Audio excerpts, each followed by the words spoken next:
It's not such a problem. In fact, it's good for you and me. साथियों शुरू करें। राहुल जी आपको संबोधित करेंगे, उसके बाद में 3-4 सवाल लेंगे। आधे घंटे या 35 मिनट का समय है हमारे पास, तो मैं राहुल जी से गुजारिश करूंगा कि अब शुरुआत करें। धन्यवाद जयराम जी।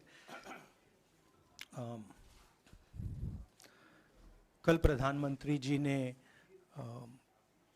पार्लियामेंट में 2 घंटे, शायद 2 घंटे 13 मिनट, 2 घंटे 13 मिनट भाषण किया।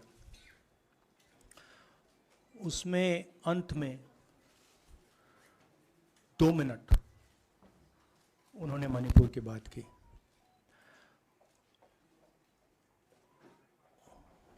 मणिपुर में महीनों से आग लगी हुई है, लोग मारे जा रहे हैं, बलात्कार हो रहा है, बच्चों को मारा जा रहा है। और अगर आपने देखा होगा कल, तो प्रधानमंत्री हंस हंस के बोल रहे थे, मुस्कुरा रहे थे, जोक्स क्रैक कर रहे थे, हंस रहे थे। ये उनको शोभा नहीं देता है। हिंदुस्तान का प्रधानमंत्री, अगर इस देश में हिंसा हो रही है, दर्द हो रहा है, हिंदुस्तान के प्रधानमंत्री को 2 घंटे मजाक नहीं उड़ाना चाहिए। विषय कांग्रेस नहीं था, विषय मैं नहीं था, विषय मणिपुर है। मणिपुर में क्या हो रहा है और उसको एकदम क्यों नहीं रोका जा रहा है, ये विषय है।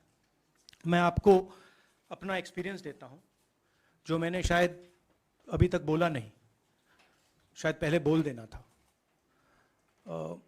मैं अब तकरीबन 19 साल से राजनीति में हूं और मैं हर स्टेट में गया हूं। बाढ़ आए, तूफान आए, सुनामी आई थी, हिंसा होती है, हम जाते हैं। 19 साल के एक्सपीरियंस में जो मैंने मणिपुर में देखा और सुना, वो मैंने कभी पहले नहीं सुना था। मैंने पार्लियामेंट में बोला कि प्रधानमंत्री जी ने, अमित शाह जी ने भारत माता की हत्या की है, मणिपुर में भारत को खत्म कर दिया है। मैंने ऐसे नहीं बोला था, ये खोखले शब्द नहीं है। मैं आपको समझाता हूं मैंने ये बात बोली क्यों। जब हम मणिपुर पहुंचे, हम लैंड किए, हमें मणिपुर में दौरा करना था। जब हम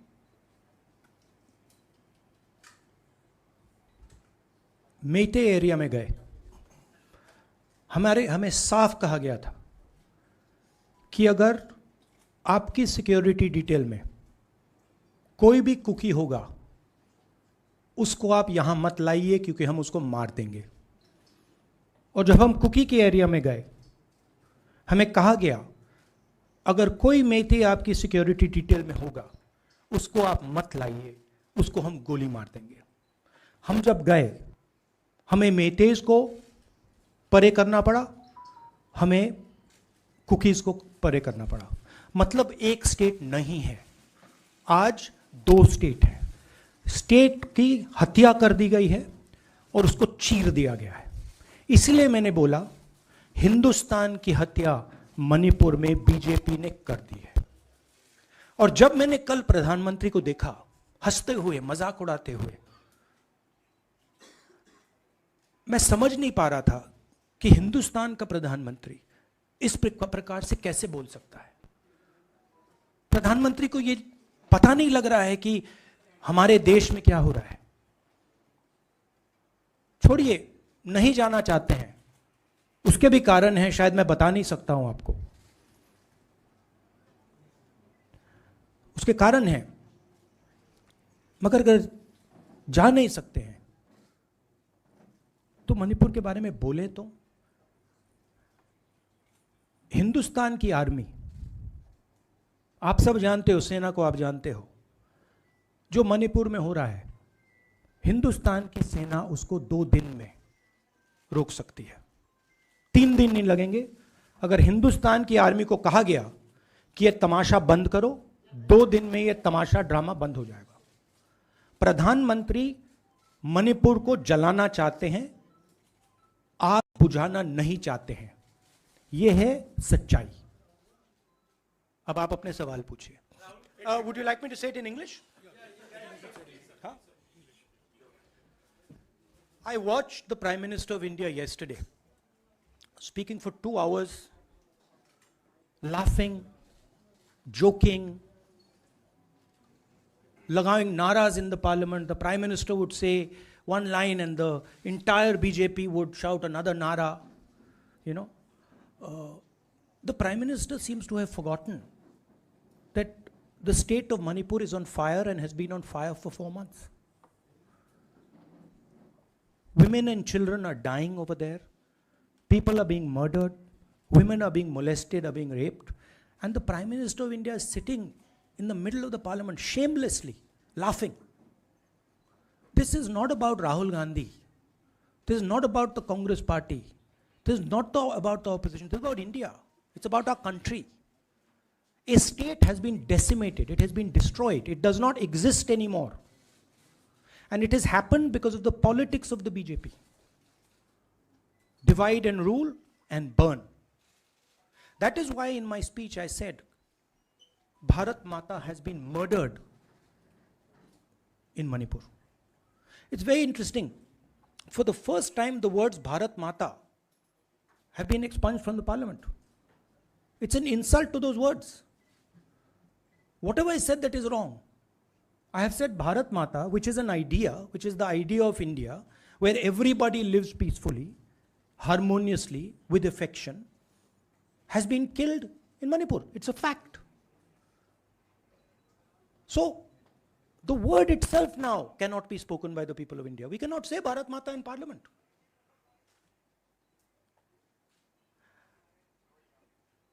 I want to tell you about my own personal experience of Manipur. I've spoken to you about, I spoke in parliament about the women I met, the pain I heard, but I want to tell you why I said India has been murdered in Manipur. And I said it because Manipur no longer exists as a state. A state requires control, a state requires authority. That is disappeared in Manipur. It does not exist. And I saw this with my own eyes. When we went to Manipur, when we went to the Meitei area, we were categorically told that please ensure, we want you to come, we love you, but please ensure that if there are any cookies in your security detail, they do not come into our area or we will shoot them. When I went into the cookie area, we were told the same thing. We love you, we want you to come. But please make sure, if there are any Meiteis in your security detail, we will shoot them. Do not bring them here. Before going to the Meitei area, we had to remove all cookies from our security detail. Before going to the cookie area, we had to remove all Meiteis from our security detail. When we went there, the security forces, central security forces, told us we have never seen anything like this. We were told it is completely outside our control. Okay? That is why I said Manipur has been murdered by the BJP and the idea of India has been murdered by the BJP in Manipur. I was not speaking metaphorically. I was speaking literally. Now, the Indian Army, it will take the Indian Army 2 days to put an end to the nonsense that is going on in Manipur. The Prime Minister refuses to stop the fire. He wants Manipur to burn. He allows Manipur to burn.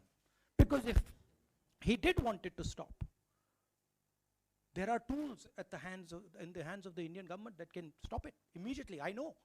I have full faith in our army. I know And every Indian citizen knows that if the Indian army is told, please put an end to this, it will stop immediately. There are reasons for the PM not being able to go to Manipur. I'm aware of those reasons. I don't want to say them publicly. But there are clear reasons as to why the Prime Minister is not going there. That is why we wanted the Prime Minister to speak in Parliament. That is why we wanted Manipur to be on the agenda in Parliament. And what did the Prime Minister do? He ridiculed the state. He ridiculed the women of the state. He laughed at the women of the state. That's the truth. Now please ask your questions. हाँ Sanjeev Sanjeev mic देना यार Finally, I just want to say one thing again in English. See, the Prime Minister,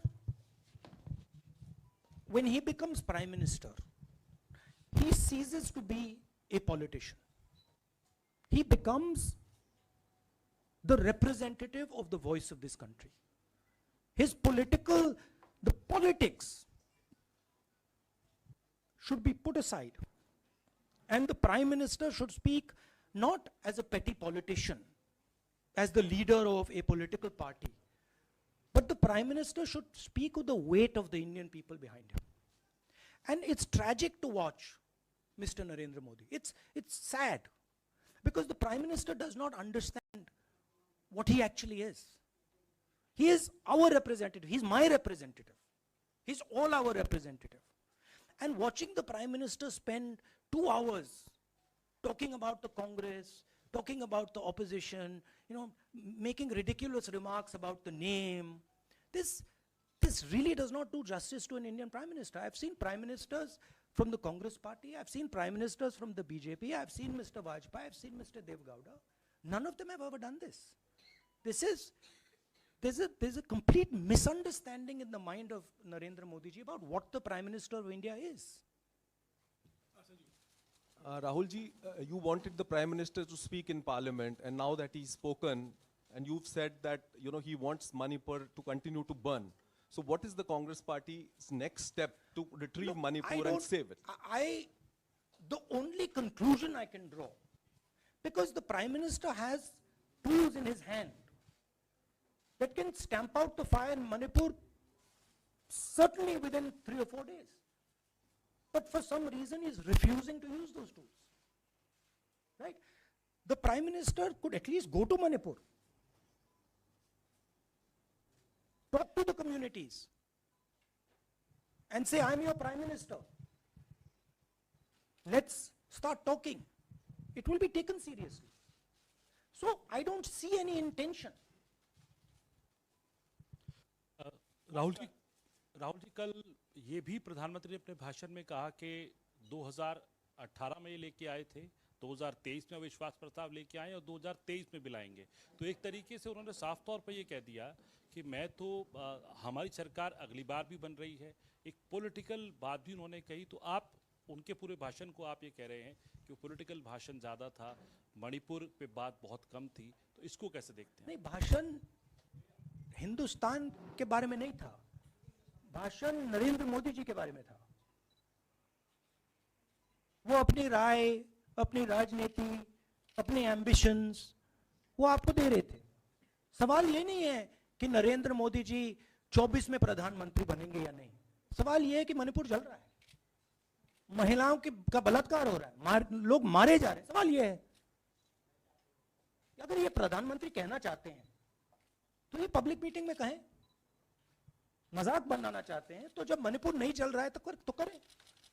but प्रधानमंत्री को ये समझ आनी चाहिए, बात समझ आनी चाहिए कि पार्लियामेंट में जो चर्चा हो रही थी वो उनके बारे में नहीं थी, वो मणिपुर के बारे में थी। सर नमस्कार। कल प्रधानमंत्री ने बार बार कांग्रेस का नाम लिया और ये आरोप लगाया कि नॉर्थ ईस्ट और मणिपुर की सारी समस्याओं के लिए कांग्रेस जिम्मेदार है। आप क्या जवाब देंगे? नहीं, अभी मैंने बोला ना, वही तो जवाब है। मुझे प्रधानमंत्री को जवाब देने की जरूरत नहीं है। मैं सिर्फ ये कह रहा हूं कि एक स्टेट की हत्या की गई है, भारत माता की हत्या कर दी गई है मणिपुर में। भारत माता की हत्या मणिपुर में कर दी गई और प्रधानमंत्री लोकसभा में मजाक उड़ा रहे हैं, हंस रहे हैं, नारे लगवा रहे हैं। मुझे क्या जवाब देने की जरूरत है? हाँ मौसमी राहुल विलास एक मिनट मोहित ऑर्डर से please Mr. Gandhi, you waxed eloquent. Rahul, आपने बोला कि प्रधानमंत्री ने बोला सदन में कि गृह मंत्री अमित शाह ने विस्तार से जवाब दे दिया। अमित शाह साहब ये कहते हैं कि मणिपुर के सीएम को हटाने की जरूरत इसलिए नहीं है क्योंकि उन्होंने हमारी पूरी बात सुनी और वो कभी भी कोई हमने डीजीपी चेंज किया, डीजीपी चेंज कर दिया, उन्होंने जो भी प्रशासनिक व्यवस्था हम चेंज करना चाहते थे, इसलिए मणिपुर सीएम को हटाने की मणिपुर कोई सीएम, जरूरत नहीं। जब मैं मणिपुर गया, मणिपुर सीएम ने जो मणिपुर में हजारों वेपन्स जो लूटे गए, वो मणिपुर सीएम के नीचे ही हुआ। तो क्या अमित शाह चाहते थे कि ये हजारों वेपन्स लूटे जाएं?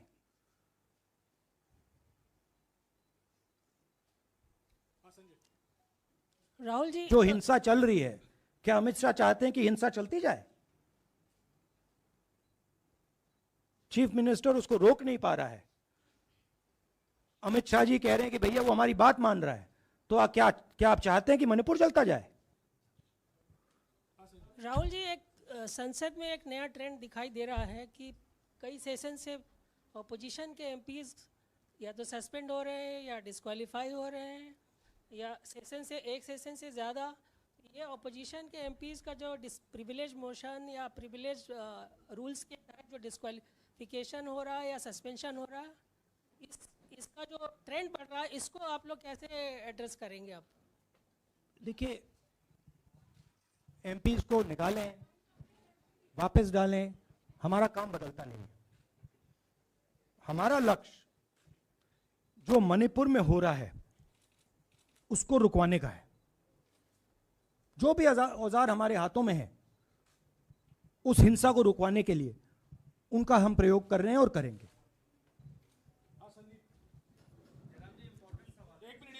Yeah, Mr. Gandhi, you talked about using the army, deploying the army to control violence. You spoke that in Parliament. You've repeated here. But the BJP has criticized you and even previous Congress governments, saying that we want to solve the issue through dialogue. And they've criticized that in the 60s, in 64, the Mizo National Famine Front was bombed by the Indian Army, by the Indian Air Force.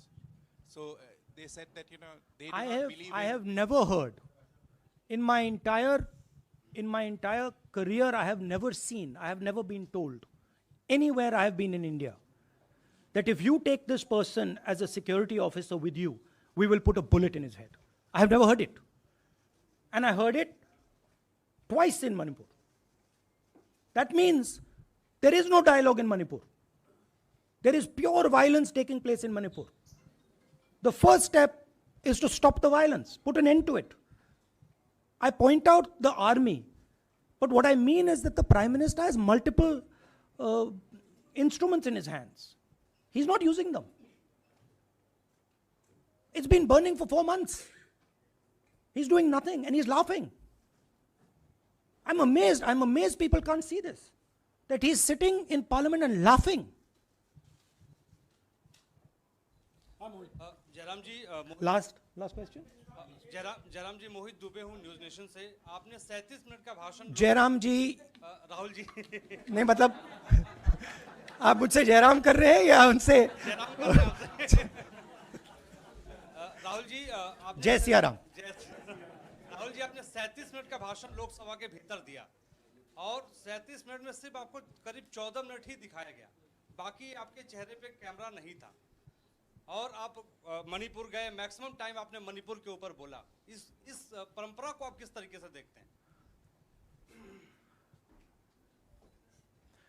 पता नहीं, शायद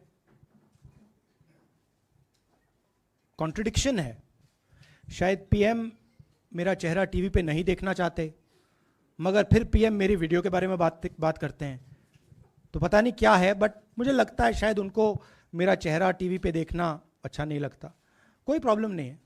जो मैंने बोलना था, देखिए मुझे अपना काम करना है। मैं जानता हूँ कि मीडिया पे कंट्रोल है, लोकसभा राज्यसभा टीवी पर कंट्रोल है, वो उसके बारे में मैं कुछ ज़्यादा नहीं कर सकता हूँ। मगर मुझे अपना काम करना है, मैं अपने काम को करता हूं। जहां भी भारत माता पर आक्रमण होगा वहां मैं आपको खड़ा मिलूंगा, भारत माता की रक्षा करते हुए मिलूंगा।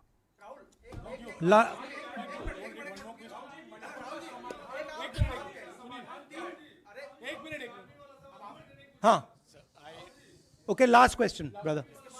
The Supreme Court has already said what it has in terms of a constitutional breakdown, as well as now, you are asking for the army. Do you believe that Article 356 is the only way out? Or I'm not asking for anything. Please don't misunderstand. It is not my place to decide which tool the Prime Minister can use, which instrument he should use. I am pointing out that there are multiple instruments that the Prime Minister has at his disposal, and he is not using a single one. I'm pointing out that Manipur has been burning now for 4 months, and the Prime Minister is in a very good mood. He's sitting in Parliament, he's laughing, he's joking, his entire cabinet is in giggles. This to me seems completely insane. This has got to stop. India is burning in Manipur. The idea of India has been destroyed in Manipur. Let's rebuild it quickly. Thank you.